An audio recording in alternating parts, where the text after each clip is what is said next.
Setiap orang punya cerita tentang bagaimana mereka sampai di titik tertentu.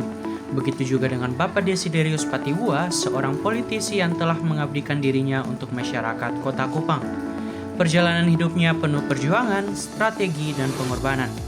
Kami hadir untuk menggali lebih dalam tentang perjalanannya di dunia politik. Mula-mula itu ketertarikan itu tidak serta-merta.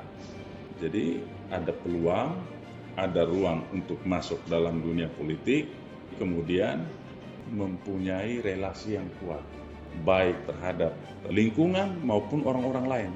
Tidak mungkin dong pada saat dia mencalonkan kemudian dia tidak punya relasi. Memasuki dunia politik bukanlah hal yang mudah.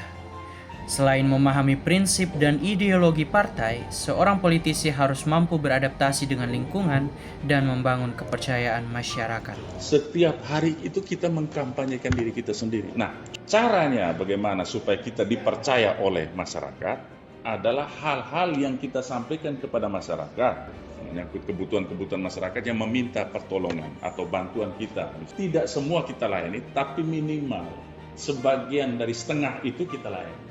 Itu justru membuat kita punya kepercayaan dari masyarakat itu semakin tumbuh. Kepercayaan masyarakat tidak dibangun dalam semalam. Kehadiran di berbagai momen kehidupan mereka menjadi strategi utama dalam membentuk citra yang baik dan meningkatkan popularitas di dunia politik. Salah satu tantangan terbesar dalam dunia politik saat ini adalah rendahnya partisipasi masyarakat dalam pemilu. Banyak yang merasa tidak memiliki kepentingan untuk memilih. Ini menjadi hambatan utama dalam mewujudkan perubahan yang lebih baik. Karena begini, tidak semua 100% dalam hal pemilihan legislatif maupun pemilihan pilkada.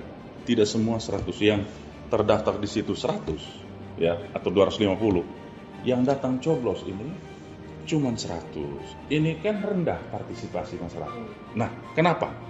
Karena mereka masih berpikir bahwa mereka tidak ada urusan dengan orang pilkada, orang pileg. Ya. Masih kalau orang tokoh-tokoh bapak-bapak orang sementara hitung uang dan pemalas mau pergi. Kemudian anak-anak yang ini pemalas. Itu satu. Yang kedua itu partisipasi rendah. Yang kedua adalah macam kamu dari Manggarai, ya dari dari Kefa, dari mana-mana. Kamu datang sini kemarin kamu putus tidak? Coba. Tidak kan? Itu karena migrasi kamu, mutasi apa migrasi, perpindahan kamu dari satu tempat ke tempat yang lain, yang membuat di sana, di Keva sana atau di Manggarai ada nama kamu, tapi kamunya tidak ada, partisipasi menjadi rendah, begitu, ada gitu.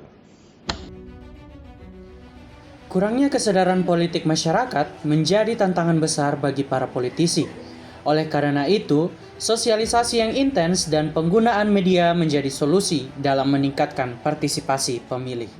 Kamu tahu tidak Farel Bramantien? Ya. Tahu ya? Ya. Kamu dari partai mana dia? PAN. Dari partai PAN. Kenapa kita tahu? Karena ada media, ada Instagram, ada media sosial. Dan kemudian kalau kita melihat ke atas bahwa itu orang-orang bintang film apa segala macam itu artis itu tidak bisa ngomong, tapi kelihatan seperti apa coba? Itu anak muda. Jadi media sosial ini bukan hanya untuk dalam hal penyampaian tapi juga anak muda dia bisa memproklamirkan diri lah bahwa ternyata dia mampu. Dia bikin podcast, dia bikin apa dan kemudian menyampaikan ini dia mampu. Kita tarik dia. Ini anak muda bagus. Itu caranya. Partai PAN begitu.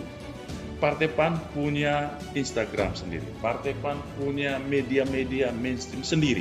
Itu. Sehingga sangat dibutuhkan partai-partai, bukan partai PAN, semua partai sangat butuh media-media. Untuk bagaimana? Untuk menyebarluaskan informasi menyangkut partai itu sendiri. Sangat butuh. Apalagi generasi Z dan milenial. Begitu. Dengan berkembangnya teknologi, media sosial menjadi kunci utama dalam komunikasi politik. Dari sekedar menyebarkan program kerja hingga membangun interaksi langsung, platform digital telah mengubah cara politisi berkomunikasi dengan publik. Di era digital saat ini, kehadiran media sosial bukan lagi pilihan, tetapi kebutuhan. Politisi yang cerdas adalah mereka yang mampu memanfaatkan platform digital untuk menjangkau lebih banyak orang, menyebarkan gagasan, serta mengajak generasi muda untuk lebih peduli terhadap politik. Setiap perjalanan politik memiliki tantangannya sendiri.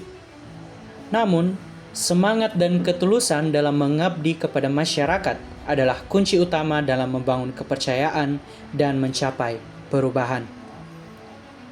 Politik bukan hanya sekedar tentang kekuasaan, tetapi tentang tanggung jawab, dedikasi, dan keinginan untuk membangun masa depan yang lebih baik.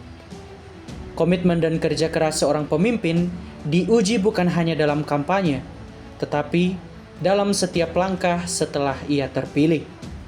Tantangan yang dihadapi Bapak Desiderius Patihua mencerminkan bahwa dinamika politik tidaklah mudah. Namun ia tetap berdiri teguh dalam prinsipnya untuk mengutamakan kepentingan rakyat. Di era digital ini, keterbukaan dan keterlibatan aktif seorang pemimpin menjadi semakin penting. Dengan memanfaatkan media sosial, Bapak Desiderius Patihua tidak hanya membangun citra politik, tetapi juga menjadikan komunikasi lebih efektif dengan masyarakat. Setiap politisi memiliki perjalanannya sendiri. Bagi Bapak Desiderius Patihua, politik adalah panggilan untuk mengabdi, memperjuangkan kepentingan rakyat, dan menghadapi tantangan dengan keberanian. Jalan yang ia tempuh tidak selalu mudah, namun komitmennya untuk Kota Kupang tidak akan pudar.